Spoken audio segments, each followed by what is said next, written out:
Let me have the pleasure of welcoming today's guest of honor and for the 13th Leadership Levels Lecture by Shreya Krishnan. And as you would be knowing by now, she is the SVP and Head Marketing Communications at AON India Insurance Brokers. She is also a CSR specialist and corporate grooming consultant.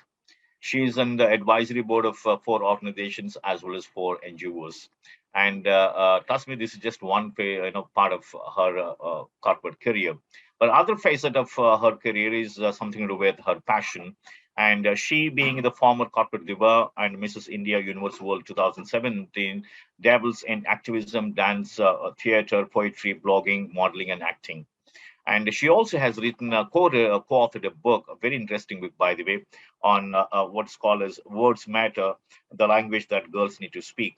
And this is interesting book because this book is a compilation of 40 words, just about 40 words that help the reader to choose their vocabulary in a way that allows them to redefine how human beings are treated.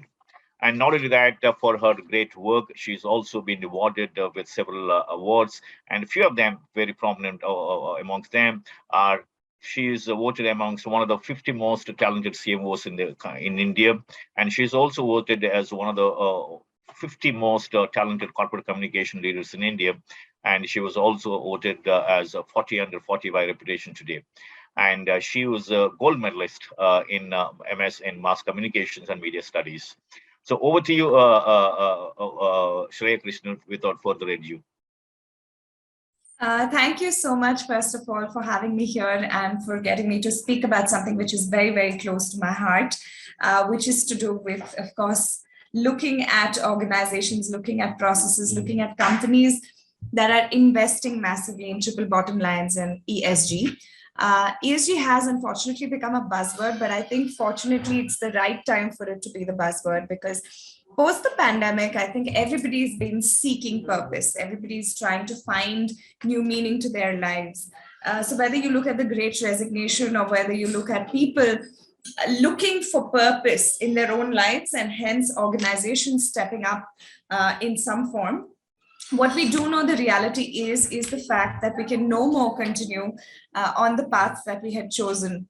So the pandemic in many ways has brought us closer to the ground realities of what the world looks like if we are not going to take conscious care of what we need to do for the future and for future generations. And that brings us, like I said, to my favorite conversation, which is what can we do? What can we do as people? What can we do as organizations? What can we do as people who are part of organizations? And I'm going to be speaking a lot about this over the course of the next hour or so. In the hour, I'm going to try and cap it at 40 minutes to try and keep my presentation to that. But at any point in time, if you want to interact, please drop in a note on the chat window. Good evening, everybody, once again, and just continue to, keep the engagement going. Without further ado, I'm going to now share my screen and I'm going to make my presentation shareable. I have some videos in the presentation as well, so I'm going to optimize it. So my request to all of you is to try and, can you all see my screen? Yes, Shreya, absolutely.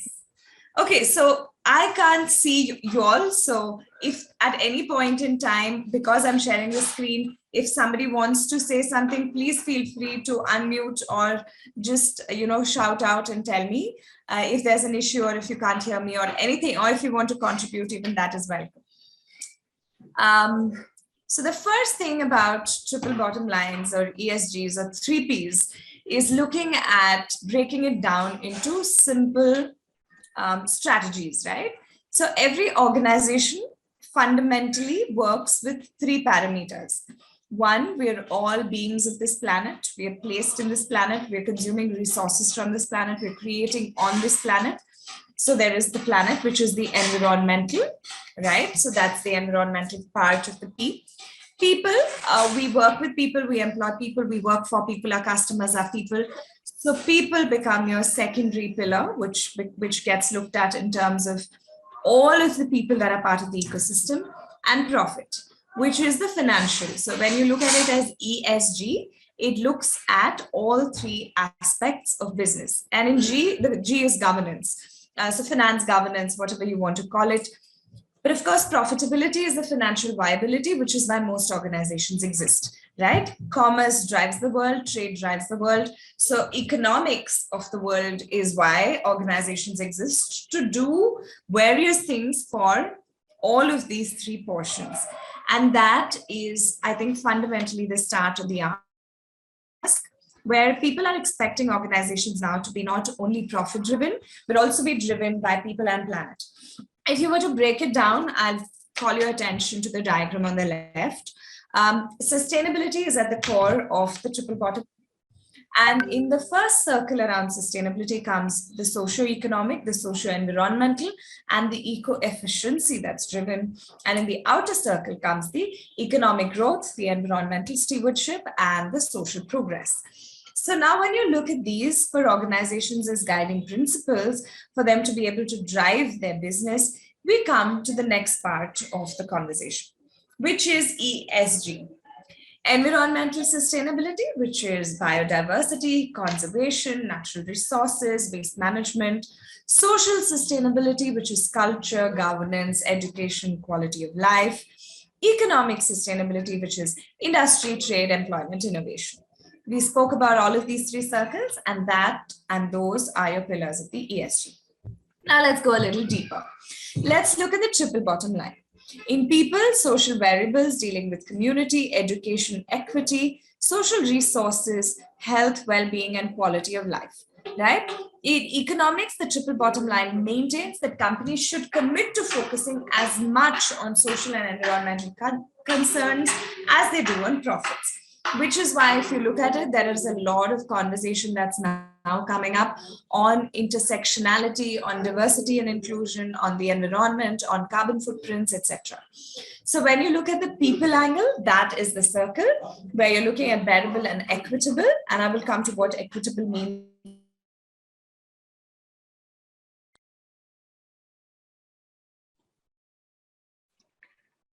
Shreya, I think we lost your audio.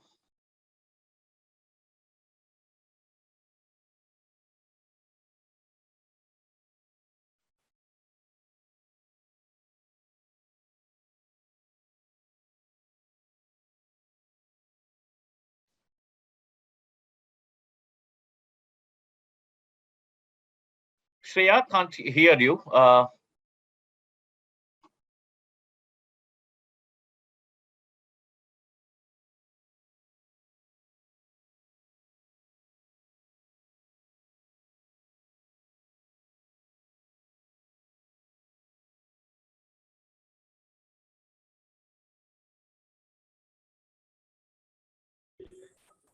Can you hear me now? I can hear you now. I think somewhere at the last 1 minute also we lost your voice. I think I stopped screen share, but just 1 second at 6:41. Okay, so just about a minute ago, right, when I was talking about Third slide. Apologies, because my network is fine. For some strange reason, let me reshare my slides.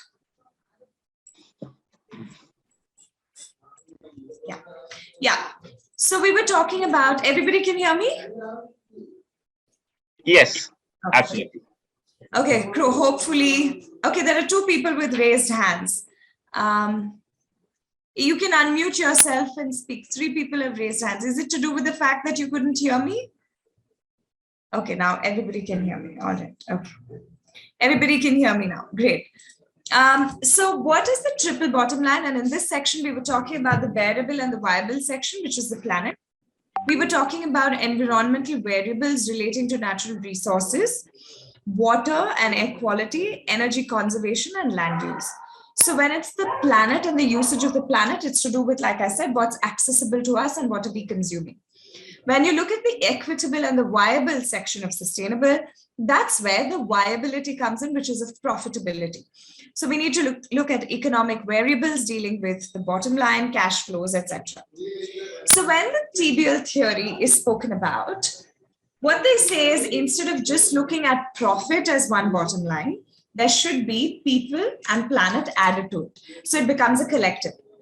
So what that does is, it looks to seek or to gauge the commitment of an organization to corporate social responsibility and its impact on the environment over time. And when I'm referring to corporate social responsibility, it's not just the 2% as mandated by the government, but all organizations have a corporate social responsibility, irrespective of what the political or the democratic or the law or the judiciary says to you about the country that you're in and how that operates. Irrespective, organizations do have to have all these three as part of their central ESG storytelling. Now, the important and the interesting part about this is the fact that if organizations are looking at this as a multifarious sort of a game, then what automatically happens is the fact that you attract better people to work with you. Today, organizations are being asked what their triple bottom line or their ESG initiatives or their CSR initiatives are by prospective employees that they want to hire. So why is it important? Now, first, it affects everyone. It's not just the business and corporate leaders, but social communities and the business's impact on the planet. Now, this accounting framework provides for, okay, there are more people raising hands. I will come to you in a minute. Let me finish this slide and I'll take questions and then we'll go to the next set. Methods to set goals and measure and improve sustainable systems. Now, there are, I don't know if you all know, there are 17 SDGs or Sustainability Development Goals as laid out by the United Nations. And the Sustainability Development Goals talk about why and what organizations and people and communities can do to ensure a safer planet. So one of the things that comes with the triple bottom line is to set goals and to measure how you're doing and improve these sustainable systems that you're exploring. A healthier work environment, which is not only a focus on employees, but the organization standing on its surrounding social environment, which is people around it, the environment around it, and all of that.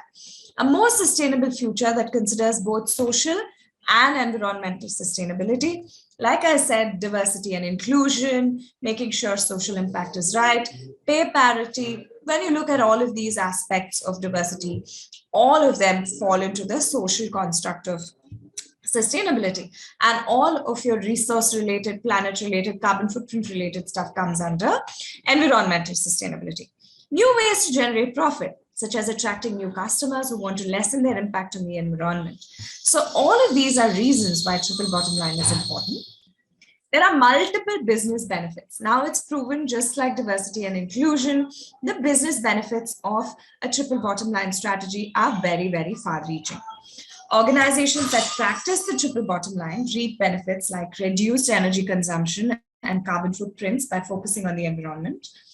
Higher employee retention rates. So there are more people that stay on by making the work environment pleasant for everybody in the ecosystem. There is enhanced brand perception and reputation by showing others that the organization stands for more than just making profits. This is goodwill building.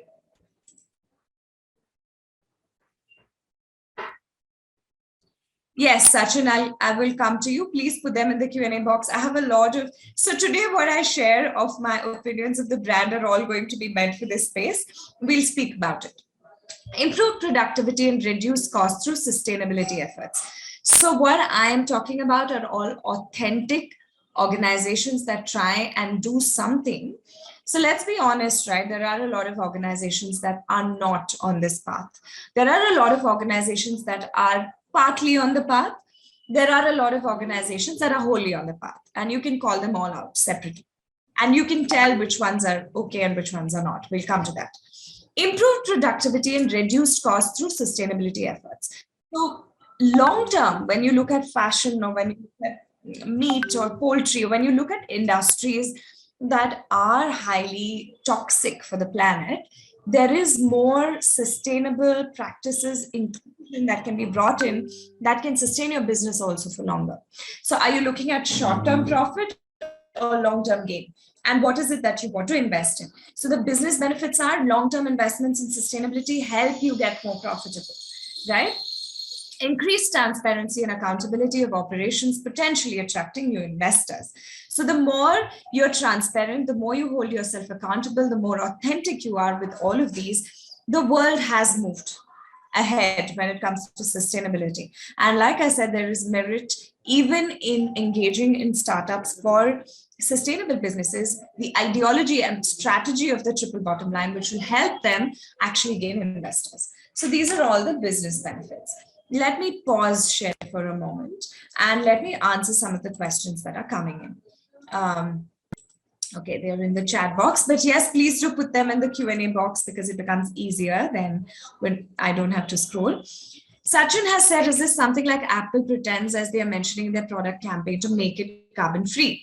Now, carbon free is possible, but entirely carbon free is still a questionable ask because has carbon not been part of the footprint making mechanism through the entire life cycle, which is not probable, right?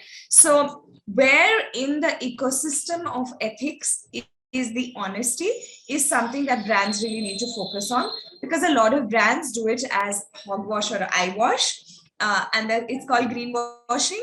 If you all know what greenwashing means, greenwashing is the technique of saying that we're doing something that's green, that's better for the planet, but in reality, when you look at it in the entire ecosystem, there's probably just one element that's being done. So I've tackled that question. If there are any more questions contextual to what I'm sharing, please go ahead and share. I'm going to reshare my screen and continue. Brands in 3 Ps. Now, when you look at people, planet, and profit, it happens in a methodology or a process. You have to link the cause and the business. It can't be without a cause that a business is investing in something. It has to be ethical. It has to be grounded in the ideology of the business, the philosophy of the business. There needs to be purpose. Purpose has been a word that's been used and abused, but I think there is very, very massive relevance in focusing on purpose and finding the right purpose. Involving and inviting volunteering from customers. It's important as you build your 3 Ps for the brand, because you want everybody, which is internal and external stakeholders, to be part of the journey. You cause brand ambassadors, right? You have cause-based brand ambassadors, and those become important because you need to be able to identify with who's endorsing your brand, and if they fit your brand aesthetic, your brand value, your brand perception, more than all your brand philosophy and ethos. Purchase impact and customer journey is also important because, for instance, I'll give you an example. I try and not buy from brands that have a lot of plastic packaging. I refuse to take, you can request, by the way, on Amazon, on whatever regular platforms that are there for you to buy. Brands actually offer you the option of asking for plastic, low plastic or free from plastic packaging. Swiggy does that too. A lot of people don't know this, but you can actually request for it. It's on the applications and you just need to put that in. So that also becomes important. I'm going to try and share this. Just watch this. We had an option of 2 pathways to walk, and they led to 2 doorways. Given the choice between a door labeled beautiful or a door labeled average, which would you choose? Dove's latest campaign set up entrances in Shanghai, San Francisco, London, Sao Paulo, and Delhi. They watched as women made the decision to walk through the beautiful door or the average door. I went through the average door. Really? Yeah. Oh my God. Yeah. I didn't even hesitate. 漂亮对我的概念来说，就是，像明星那种遥不可及的那种。我走的是一般。Surprisingly, many women walked through the average door. In a recent survey by Dove, 96% of women do not choose the word beautiful to describe their appearance. I walked into that door which said average and I didn't feel really good after that. Todos os dias eu passo pela porta comum e ontem foi dia único e eu optei por passar pelo bonita. The powerful results sparked a conversation about how women perceive their own beauty, and Dove wants them to be able to always choose beautiful. I wanted to go through the average door, but my mum just pulled me over to the beautiful door. Maybe I could walk in that door. You can. It was quite a triumphant feeling. It was like telling the world, I think I'm beautiful. The hashtag #ChooseBeautiful campaign sends a meaningful message, and we hope it helps to inspire women all over the world. Be sure to tune in to Inside Edition. So that was an example. Let me stop share right now and let me discuss that campaign. That was an example of social change, right? Dove, for instance, chooses the context of gender, of women, and the constructs of beauty and tries to dismiss those constructs of beauty. Now, what's very interesting, and I want you all to note, is Dove is owned by Unilever. Now it's no more Hindustan Unilever, but Unilever. And Unilever also owns Fair and Lovely, erstwhile, now Glow and Lovely. Right, so look at the brands that are housed. It's also interesting to note how large conglomerates change the narrative based on who they are targeting and what the target audience is. But Dove as a brand has chosen to take this, and that is an example of social impact communications, which they have used for the social side of the 3 Ps, which is the people side of storytelling. Okay. We'll come to your question, Rajiv. It's a very interesting question. I will tackle that in the end. Yes, sure. Moving on into the next segment, which is talking about something called conscious capitalism, right? Let's be honest, let's be fair. The world and the economics of the world work on capitalism, but extreme capitalism, like anything else extreme, does really have like a very heavy impact on what happens to us as a planet and as people. So there is something that's called conscious capitalism, which is taking a lot of, getting a lot of eyeballs. It's a socially responsible economic and political philosophy. It was created by John Mackay and Raj Sisodia. The proponents believe that businesses should operate ethically by serving the interests of all stakeholders involved. And that's just not corporate management and stakeholders. That's the people planet story that we're talking about. Now, this has 4 fundamental guiding principles behind conscious capitalism. It includes a higher purpose, stakeholder orientation, which is how do you orient your stakeholders, whether they're investors or employees or customers, to a more conscious approach. Conscious leadership. Now, leadership in any organization, which is connected to one of the questions that have come in, is very, very important. It's about the aspect, ethos, context of the leader that will get distilled down further. So if the philosophy of the leadership or the ownership or the management or whatever you want to call it is about sustainability at the core, and they are a conscious leadership, automatically there's a lot more conscious capitalism that can be driven by the triple bottom line. And the last one is a conscious culture. Now, I love the quote which says, culture eats strategy for breakfast, culture eats strategy for lunch. It's a Peter Drucker quote. And that talks about the context of how culture can change entire organizations and transform it if it's built in such a way that it suits the philosophy and the purpose of the organization. So culture and investing in culture is also a really, really important aspect. Now, what is that? What are the 4 pillars? Higher purpose is a business that adheres to the principles of conscious capitalism, which focuses on a purpose beyond pure profits. So what happens in the process of actually looking past pure profits? It inspires and engages its key stakeholders. So you automatically have a more conscious audience that's being built. Stakeholder orientation is, of course, like I said, customers, employees, suppliers, investors, building their awareness around consciousness and conscious capitalism.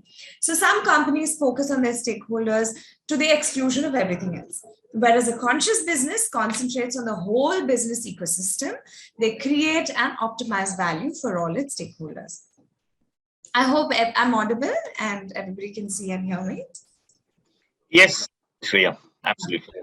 When you take a closer look at the next 2 pillars, which is conscious leadership, which is the conscious leaders emphasizing a we rather than a me mentality to drive the business. This is the us versus them. This is the us versus I construct, right?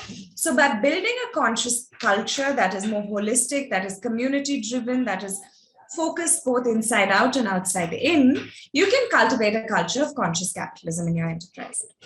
Conscious culture is, like I said, corporate culture is a sum total of the values and the principles that constitute the social and moral fabric of a business. Similarly, a conscious culture is where all the policies of conscious capitalism permeate the enterprise, which is across the board, right? So this fosters a spirit of trust and cooperation amongst all stakeholders. So it's about building that consciousness in order to build that trust. Here's a quick video again that I want you all to watch.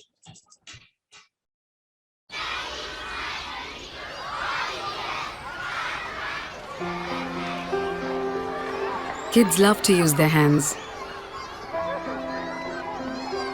Kids explore the world with their hands.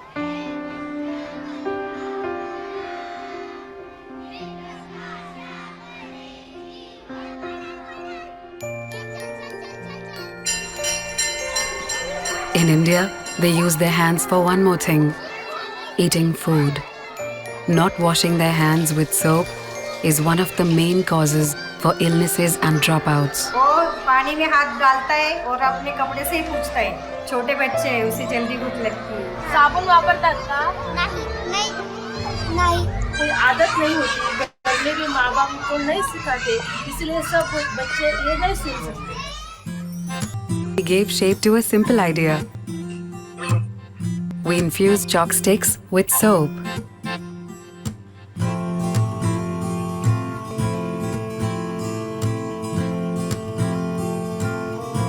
Introducing Savlon Healthy Hands Chalk Sticks.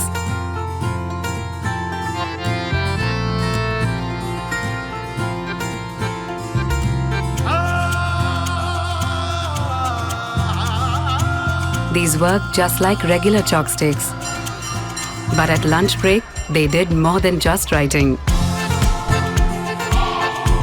The chalk powder turned into soap on its own.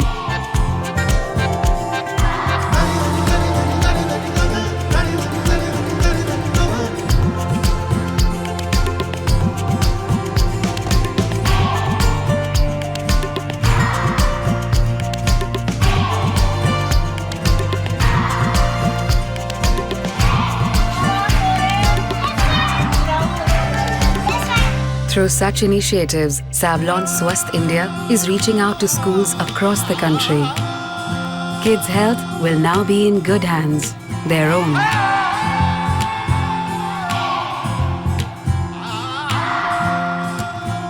So that was a story about trying to, again, look at two aspects, right? We're again talking about the social aspect, which is the aspect of using something as simple as chalk to drive a change, which is very connected to Savlon's, idea of hygiene, idea of cleanliness. And post-pandemic, of course, it became so much more important in terms of context of washing hands. And I mean, all of us were told to wash our hands several times by, all kinds of organizations and doctors and everybody. So look at how a single point focus can be taken by a brand and taken into something which is very social impact related, right?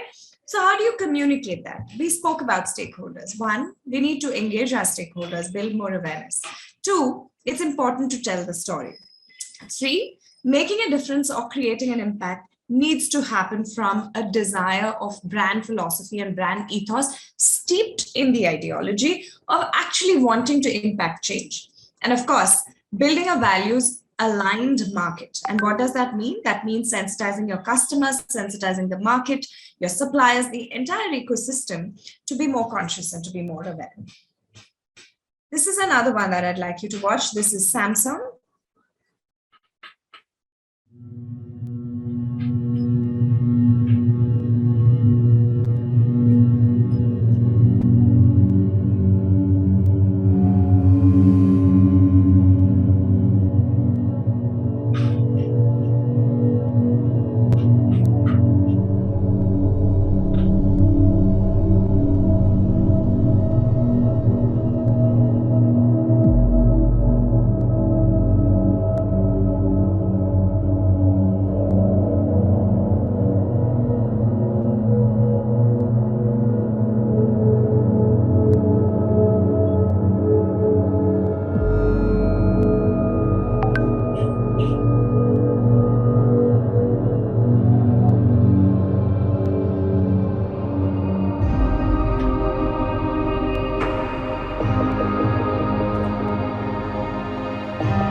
of it, if you're to communicate, it needs to fit content and communication into the brand strategy. You need to be able to talk about it. You need to discover and link the purpose. What is the purpose of the brand? Where is the vision? Where is the mission? What is it that we can do in the ecosystem that we operate in? We need to get the brand comfortable with its own brand voice, becoming more conscious. Conscious capitalism is about changing the narrative at the level of language. So, like I say, words matter. It's important to also have the language of ethos that connects the brand to its purpose, and the purpose connects to the larger ESG or the triple bottom line story. So you need to have a content strategy. You need to have a plan measurement. Remember, like I said, it's important to also measure the plan on a consistent basis. You need to build brand authority through content. It's important to speak about authority over what it is that you're saying, and to build subject matter expertise in the areas of sustainability, governance, environment, whatever it is that you're speaking on. And of course, storytelling is a powerful way to do it. Always is, again, now, one of the reasons you'll see a lot more socially driven campaigns is because Patagonia, one of the brands in the US, is doing a great job of environmental sustainability. They're a phenomenal brand. Their marketing is amazing because it says, do not buy this jacket. That's their campaign.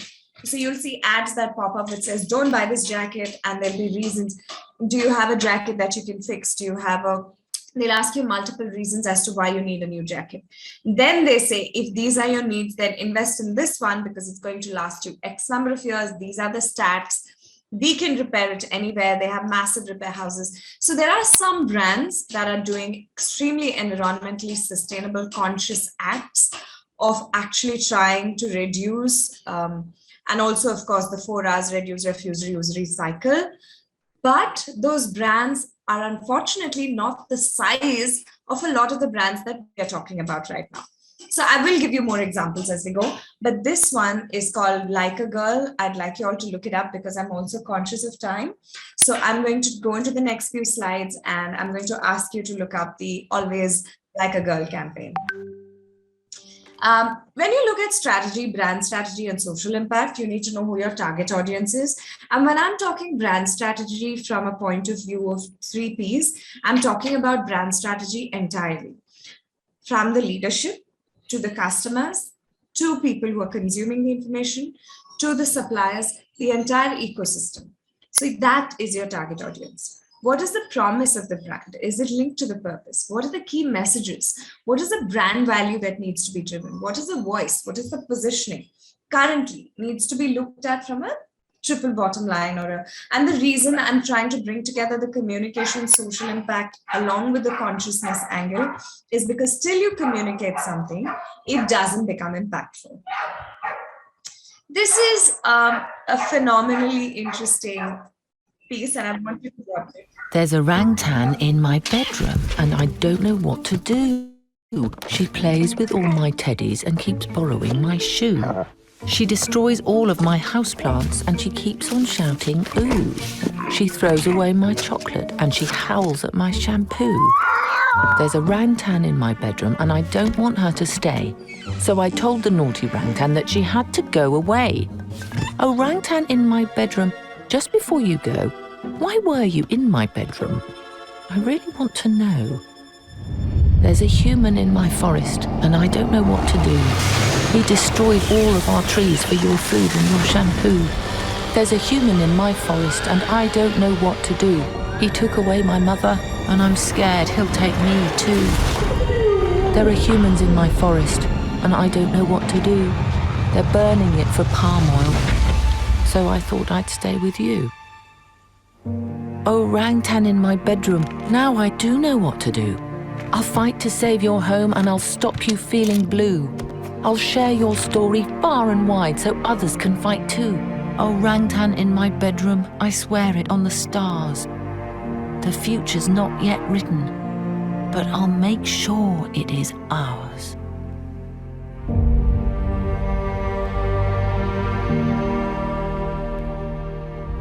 Now, this is an interesting campaign because what it tells you is the way this approach and talks about talks about animals, it talks about palm oil, it talks about the entire ecosystem. Can you all hear me? Am I audible? Yes, Shreya, we can. Okay. And you all saw the video, right? It was clear and the audio was clear? Yes, it was. Great. Okay. So as I wrap up, these are some of the things that I want to leave you all with. One is honesty. How honest is the brand? Authenticity. How authentically are you as a brand, or you as an employee, or the brand itself, or you as a leader, invested in actually making a change? Playing to the strengths of the brand. Very important, because if your brand already has strengths, then try and fit what aligns with the brand strategy to what aligns to its strengths, and actually use that as a collective storytelling piece. Humor is very important. It can get very disturbing if you look at a lot of things which happen when it comes to large conglomerates, and if you don't have, as a brand, humor to be able to sort of tap into change, tap into transformation, tell the story, and look at the aspects of how humor can be used to change the narrative, then that becomes a lot more powerful with the use of humor versus otherwise. Community engagement, I think everybody is part of a community. Colleagues are communities, suppliers are communities, organizations are communities. There are communities inside and outside. You can work with communities to impact and empower change. And of course, telling stories. I think if there's one thing that has stayed constant, it's about the power of storytelling. And that continues to remain one of the most powerful things too.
All rise.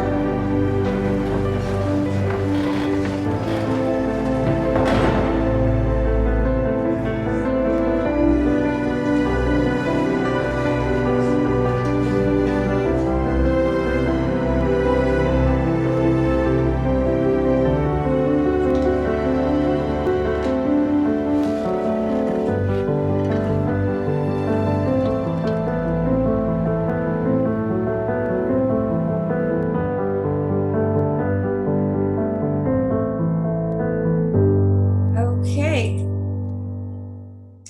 So that was my presentation. I think the last piece talks about bias and how bias can be so pervasive. Cultural biases, gender biases, we operate a lot with biases, both conscious and unconscious. And I think that talks a lot about the kind of perception that we have. It's great to look at bias and explore biases, because perceptually we're all built to it. So thank you, Shreya. I think we have 3 questions there. If I, with your permission, let me take each one of them. I'm just going to pick it up. Yeah. Yes, diversity is also, the Soap for Hope is a great example. Okay, so I'm going to move into the Q&A box. As a businessman, entrepreneur, small or medium entrant cannot think of CSR or planet. How can we as a leader motivate them and these companies to adapt to planet without losing their profit?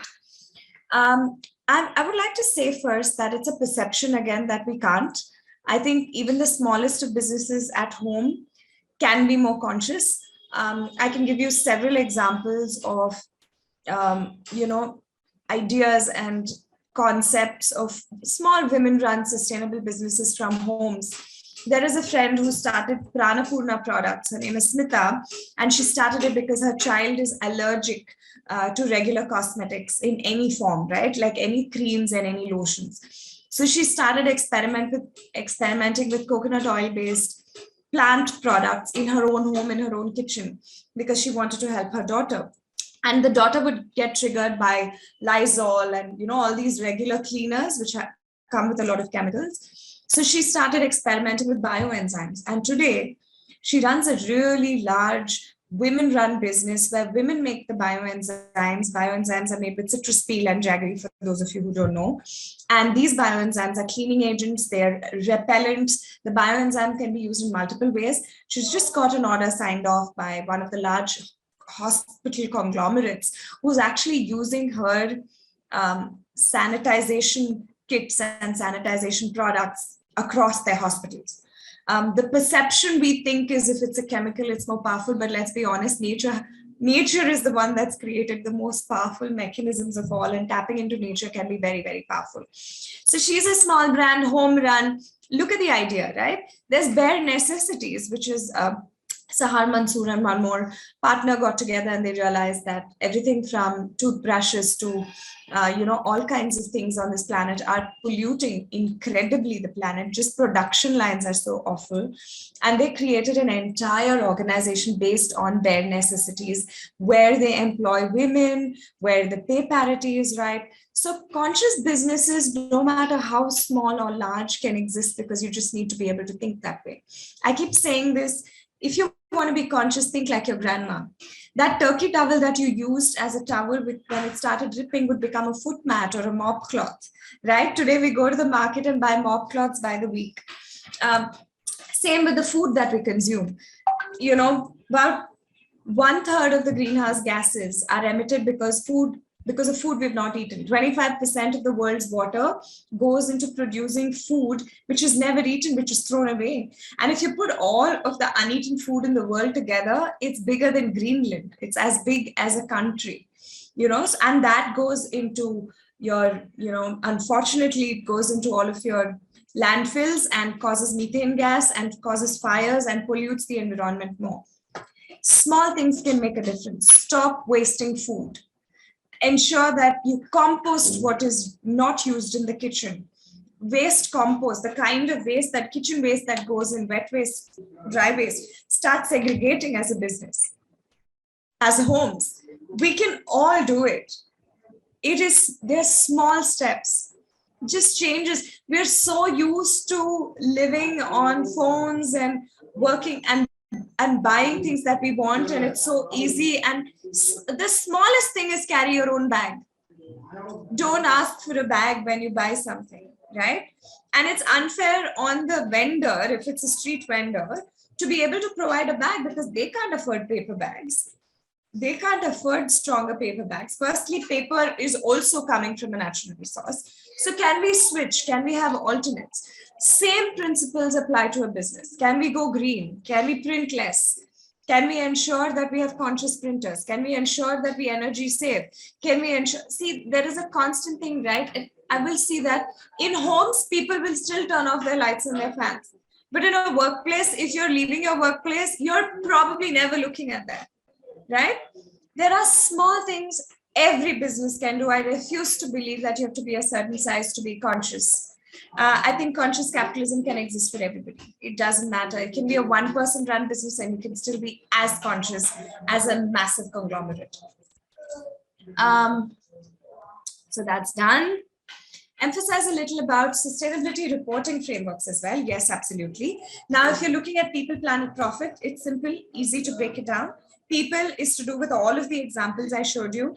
Bias, which is, if you look at diversity, inclusion as one of the aspects, pay parity, gender equality, openness to all genders, no perceptual biases to be allowed, frameworks of gender neutral hiring, of being open to and inclusive hiring across the board, and that's generational. Why can't people over 60 who are mentally active, who are retired, work?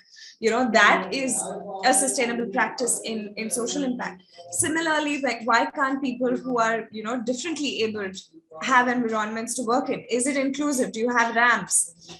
Do you have gender neutral bathrooms for people who don't recognize, as one gender or the other? So reporting frameworks can be all the way from hiring an HR to where are you buying from? Who are your suppliers? Are they ethical? What is your supplier framework? All businesses buy, all businesses have ecosystems. What is the social impact or the economic impact or the environmental impact that buyers and suppliers you're buying from have? So starting to audit them, asking and demanding people to actually be more ethical, have more integrity towards people and planet. These are some of the things that you can record, you can track, and small changes, like I said, can make a difference. You'll be amazed at if you start measuring. Recently, because of the pandemic, people have started measuring the ratio of working from home versus working in large offices, which consume a lot of energy. The energy numbers are crazy, right? They'll tell you what kind of impact versus, what can be done in terms of change. As per Companies Act, having a net worth more than 1,000 crore, 2% of net profit, currently major unicorns or companies are not reporting profit. What is the accountability mechanism to fix their responsibility towards CSR? Are they bound to report it or get it audited? Let me be honest. I have worked with companies which are large conglomerates, which report very, very well because they have legal compliance and audits that happen.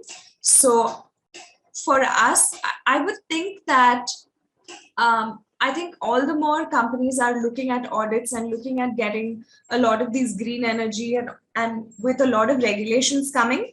Like, as a company, I can choose to not work with you if you're not green, if you don't have green practices, right? So sometimes government can only do so much. The public, private hands coming together can do a lot more because there is a framework of law. But as a community of organizations, we can ensure that we raise the bar for organizations we work with, we interact with, the banks we work with, the suppliers we work with, the companies we hire from.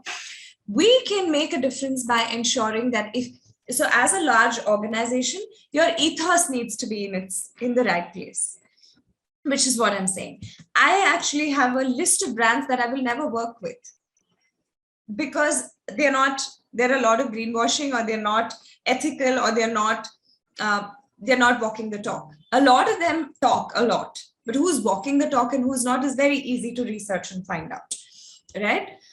So unfortunately, like I said, there is no simple answer to the question. Yes, audits exist. Yes, reporting exists. But yes, every time there's a framework or there is a law, there is a loophole to it and somebody will find it. And what people should understand is at what cost. Are you going to be, for some amount of profit, putting the entire world and your children and your grandchildren at risk because you want to make money now and live a certain life? Or what are you creating large organizations for? What are you going to do with so much? There's only one planet. If you don't have water to drink, if you're not going to be able to have clean air to breathe, what's the point of having all of the money in the bank, right? Fair question to ask. So it's philosophical, actually, an answer to that question, because it has to come from within. What kind of practices B2B organizations, apart from being powered by solar? Apart from solar, there are multiple things. Check your energy. Where is your energy going? Monitor it.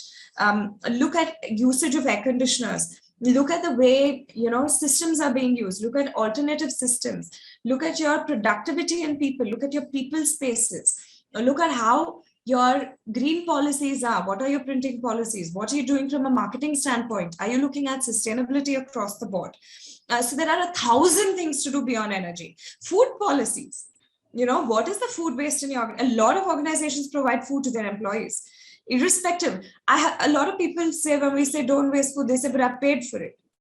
But when you're saying you've paid for it, money is not the only, you are not the only person going to be impacted by the food that you've wasted, right? And also, when you look at food waste, it also talks about wellness and health.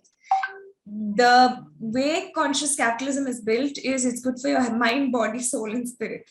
So the only way is the triple bottom line, because it's also healthy, not just for healthy organizations, but for healthy people as well. Several things can be done with social impact. So a lot of kids eat chalk, but these are the Savlon soap that they've done is simple soap. It's not one of those complex soaps. And also, I don't think this is given to infants. This is in the, and it's monitored also by the teachers. So I'm not sure about that, because that's something that the company can comment on, but that's my retort to that one. As a company, how to decide how much to produce to prevent environmental laws, or are there any guidelines? There's several guidelines. You have carbon footprint measurements that you can do of yourself, of your company, of your home. You can see and assess what kind of carbon footprint is happening across the board. There are independent organizations that assess your carbon footprint and tell you how to strategize on reducing that. I do a lot of free sort of hand-holding of organizations who are trying to move towards a more sustainable sort of a future. My background is actually in environmental sciences. So that was my undergraduate degree. I did my environmental sciences and then went on to do journalism and all of the other things. So it is important to also be aware of the space for you to be able to provide the right kind of ecosystem or space for organizations to learn that, and all organizations can impact it. Is there any green balance sheet type of annual publication? No, it's not one company. Like I said, there are different companies. They check their own. There are checks and balances across the board. Some compliance companies like IGBC Platinum, LEED Platinum certified are for buildings that are sustainable. So similarly, there are multiple things across the board. So the different kinds of certifications exist for different kinds of green practices, and those are across the board. What to keep in mind to move on to leadership? Personal growth. I think personal growth is a totally different construct. In terms of personal growth in context to CSR, I think it's to align what are your values and what is your personality, what do you resonate with, and trying to match that with what the organization's growth lines are, and to chart those two together, because I'm going to keep it contextual to this. Leadership is not about, I keep saying this, leadership is not about what you can do, but it's about how you make people feel and how you rally people. Unfortunately, we have far too many I-driven leadership versus us or we-driven leadership. And I think the switch to we-driven leadership is the future. It is community-based. Isn't getting everything online consuming more electricity? Actually, that's not true, because if online shops and stores come in, and a lot of times what happens is if you see a lot of stores have shut down in recent times, people aren't building as many malls, especially post the pandemic. So what has happened is, if people do buy more online, as long as the packaging is sustainable, it starts reducing carbon footprint and impact, because you don't have large stores with lots of light, lots of energy being consumed. So it is, again, there are people who are very, very conscious, who are also conscious of being sustainable online. Like I have friends who do not retain emails because emails take up space, and server space means ACs. And there's a lot of energy that's invested in cloud systems for you. So they actually also practice a conscious, minimalistic lifestyle, even online. So yes, it's possible. You can clear it out. There are so many. It's an ocean. If you want to learn, there are so many infinite aspects of green living and green life that you can adopt into your life. I see a lot of raised hands. Would you like to pose your questions? I think if somebody wants to come online and pose their questions, please feel free to do so.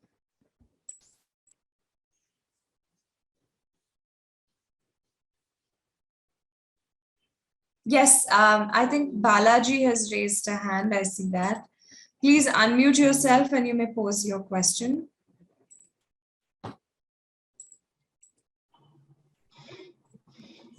I've allowed you to talk. I've asked you to. Yes. Hello. Yes. Yeah, actually, madam, I am just telling that. So how this brand management, we have to, like some companies that tell brand, business, and behavior, something like that.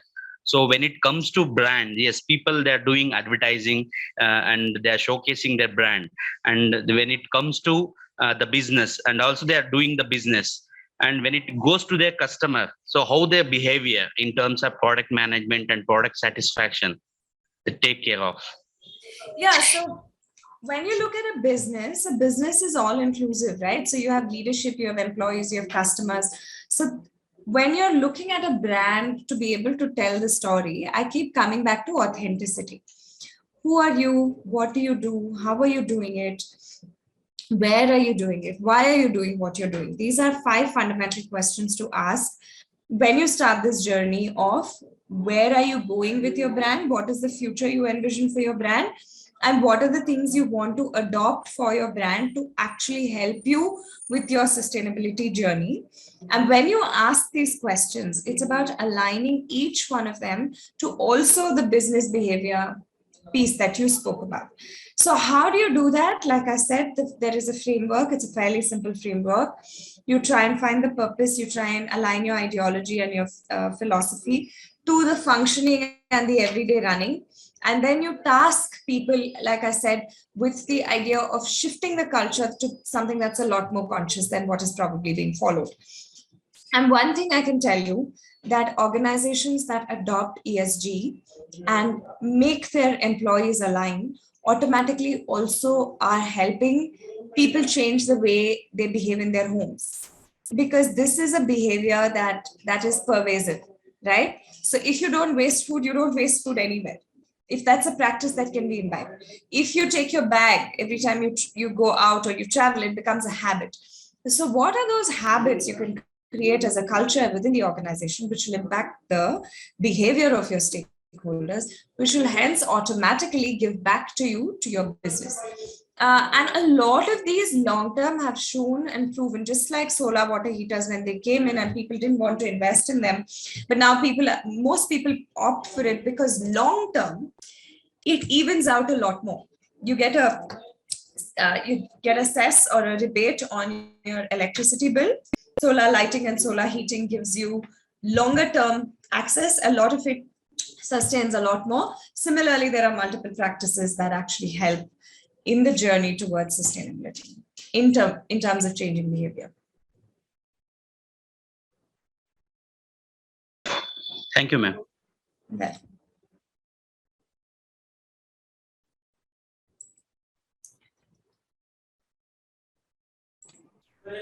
Yes. Any more questions?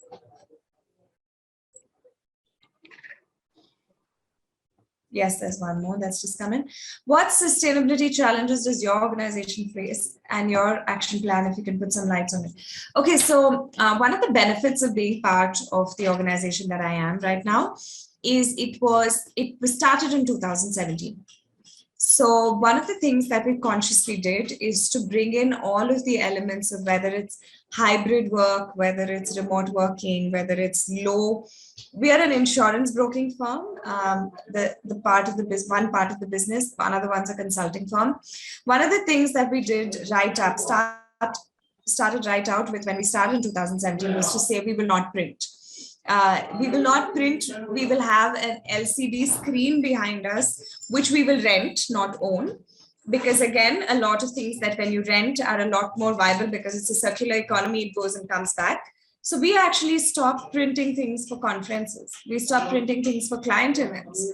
We would have things, sent on email, or we would have, first we started with that, right? When you look at the larger picture of sustainability, because because we're brokers, because we're consultants, we don't really have a supply chain. We don't have a mechanism where we're consuming too much or we're selling. What we sell is IP, which is intelligence related, and it's not something that's contextual to a product or a service. So it becomes a lot easier to be sustainable because but what we do is we do try and improve our green practices. There are a lot of green practices that AON globally adopts, and we try and match up to those in every single aspect of business, whether it's how we purchase, whether it's what we consume, whether it's how our offices are built, whether it's energy consumption, whether it's water usage. We try and adhere to a lot of standard protocols that ensure that our carbon footprints are lower. So action plan is every day, because every day is an effort to be able to make sure that you're not creating something that is not good for the environment. How an individual can run a sustainability anthem of their organization and social media. That's interesting.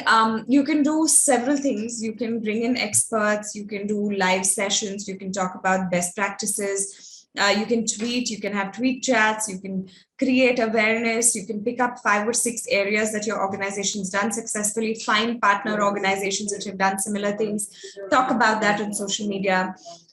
You can, write about the leadership ethos of why it was arrived at. You can write articles on things that have worked well for you. You can share case studies, white papers. So the options are innumerable, really.